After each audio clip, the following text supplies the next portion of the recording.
तुम्हारे कदमों के नीचे जमीन नहीं, कमाल है तुम्हें अब भी यकीन नहीं।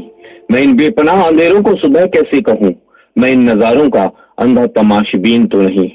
नमस्कार दोस्तों, मैं हूं अनुराग मालवी। दरअसल ये शेर मैं इसलिए कह रहा हूं कि जिस तरीके के हालात मध्य प्रदेश की राजनीति के हैं, अनायास ही शेर कहीं ना कहीं जहन में आ जाता है।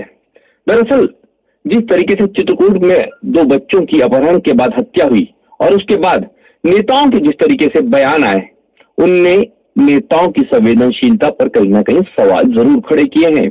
17 जिले के चित्रकूट जाते हुए स्कूली बच्चों का जो अपहरण हुआ था, उन बच्चों की हत्या कर दी गई और हत्या भी निर्मम तरीके से की गई, फिरौती के लिए की गई।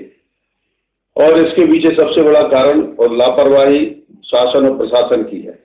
पिछले 12 दिनों से मैं लगातार विधानसभा में कह रहा हूं और सम्मेलनों में, आम सभा में, सभी जगह कह रहा हूं कि सरकार इस पर ध्यान दे, लेकिन सरकार का कोई ध्यान इस पर नहीं गया और इस कारण से घटना घटित हुई है।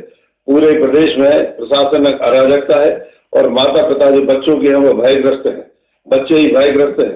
आगे माता पिता अपने बच्चों को स्कूल भेजें या नहीं भेजें, इसके बारे में सोच रहे हैं।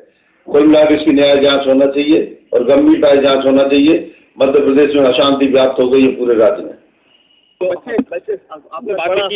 बहुत दुखद की बात है, ऐसी घटना हुई और मैंने बच्चे के पिताजी से भी बात करी है और उन्हें आश्वासन दिया है कि पूरा न्याय किया जाएगा, पूरी जांच करी जाएगी। पर इसके पीछे कौन से कैसी राजनीति जुड़ी है, क्योंकि झंडों के साथ पुलिस अभी प्रेस कॉन्फ्रेंस कर रही है। पुलिस पूरी इसकी जानकारी, पूरा खुलासा करेगी कि क्या घटना कैसी हुई, पर इसमें पूरी जांच होगी, कड़ी जांच होगी और कड़ी सजा होगी। उत्तर प्रदेश से कनेक्शन जुड़ते हुए दिख रहे हैं अपराधियों के? अभी ये नहीं कहा जा सकता, पर अभी अपराधियों को तो पकड़ लिया है। सब सबूत सामने आ गए, ऐसा कोई सबूत नहीं है जो सामने नहीं आया। और ये कौन सी गाड़ी में घूम रहे थे, इन गाड़ी में किसका झंडा था, ये सब बातें सामने आ रही है। पुलिस इसको अभी खुलासा कर रही है। तो राजनीति भी होने लगी है, जो विपक्ष है वो खुलकर कह रहा है। विपक्ष क्योंकि इसमें डरे हुए हैं, क्योंकि उनके कई लोग इसमें जुड़े हुए हैं। राजनीतिक रूप से हम देखें तो किसी एक पार्टी को इसमें दोषी नहीं कहा जा सकता।